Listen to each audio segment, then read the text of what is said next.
প্রিয় দেশবাসী, আসসালামু আলাইকুম। আজ রাত ৯টায় গণহত্যাকারী, খুনি, নির্লজ্জ ফ্যাসিস্ট হাসিনা ছাত্রদের উদ্দেশ্যে বক্তব্য দেওয়ার খায়েশ করেছে। এই স্পর্ধার জবাব দিতে হবে।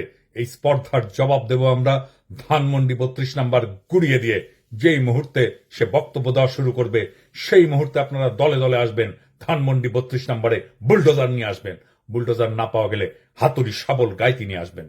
ধানমন্ডি ৩২ নাম্বার আজ থেকে আর থাকবে না। ইতিহাসের দায় মোচন করবেন। ফ্যাসিবাদের আতুর ঘর নিশ্চিহ্ন করতে আসবেন। গান গাইতে গাইতে আসবেন, স্লোগান দিতে দিতে আসবেন, সন্তানের হাত ধরে আসবেন। মুখে হাসি আর বুকে প্রতিরোধের আগুন নিয়ে আসবেন।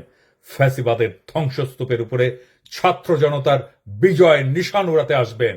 আজ রাত ৯টায় সেই ইতিহাস রচিত হোক। আবু সাইদ, মুগ্ধরাও আসবে আপনাদের দেখানো পথে।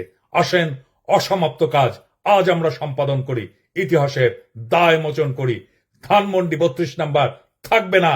ছাত্র জনতা ঐক্য জিন্দাবাদ, ইনকিলাব জিন্দাবাদ।